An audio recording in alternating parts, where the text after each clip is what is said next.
I started playing violin quite late actually, maybe at the stage when the professional world might deem that you're never going to make it in music, and that's probably still a question that's over my head. But I took up violin in my early teens, so quite late. And it was during my childhood, I was a really big fan of the Irish pop band, The Cause, and there was a violin player in the band, and so I used to hear all their Irish stuff, and I was asking my parents for years, can I have a violin? Can I have a violin? And eventually they caved in. I got my wish. And where will our grandmother live? A bit further in the woods. Her house stands under 3 large oak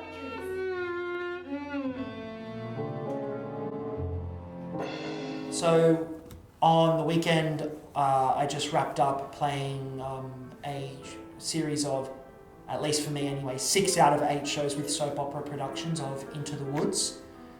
And I think that was a really rewarding experience, because it's not a case of you just playing the music and that's it. It's a real collaboration, like it's real teamwork between the music and what the actors are doing on stage. And in the case of Into the Woods, there's a lot of incidental music. Like there is a lot of sound that has to match what they're doing on stage. So in that sense, it's highly collaborative, and I think that knowing that you're this small thing as a part of a big organism, I would say that that's probably a really big reward, knowing that you're part of a bigger force or something like that.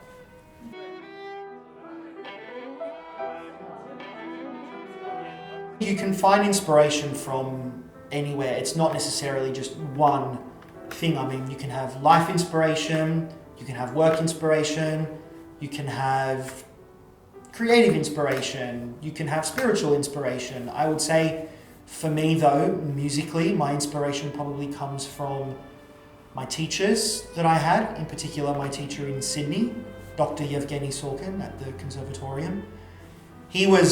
He's like a man that has it really together. He's managed to have a family, continues to perform, continues to teach, and I think that's the ultimate. I would say, like in the way of performers, I probably look to my favourite violinists. So Janine Jansen, Anne-Sophie Mutter, Maxim Vengerov, David Oistrakh. I would say, like musically, I look to them, because they, by default of their playing, are inspiring.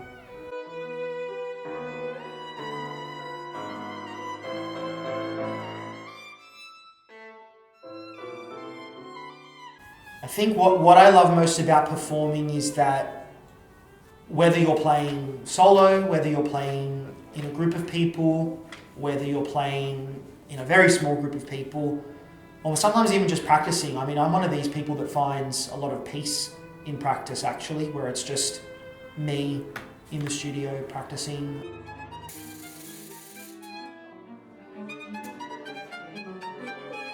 Hardest thing about performing is probably knowing, especially if it's live, it's not like a movie where if you make a mistake and the director yells cut, you can go back and do it again. Performing live is very, very different. It really is high adrenaline and really strong concentration. So I would say that what I like most about performing is the challenge, especially as a live musician, which ultimately I would say classical musicians, they probably thrive off live performance the most. I certainly do.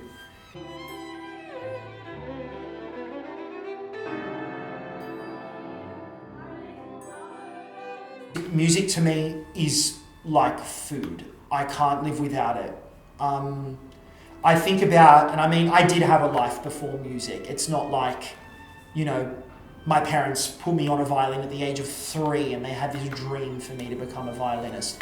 I had a life before music, and it's interesting because my memory is good enough that I can remember what happened before music, and obviously what's happening now after music, and just to know that I would have missed out on all the musical opportunities that I would have had I not have taken up music.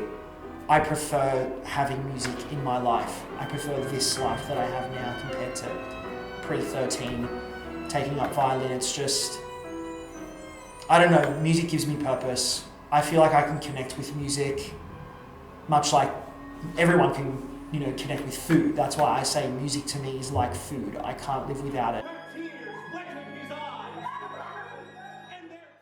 So asking a musician where they see themselves, it's hard because I know that there was a time when I was asked, where do you see yourself in 10 years' time? And I mean, I'm certainly not where I am with that for the question that was asked to me all that time ago. But I don't know, I mean, ideally, I would love to have a mix of things with music. I'm not someone who can just do like an 8 to 5 job, go to an office, do the one job, go back home.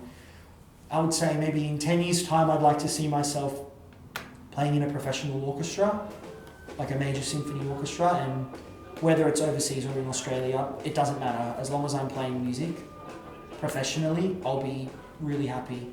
I'd like to continue teaching because I think that it's important to nurture the next generation.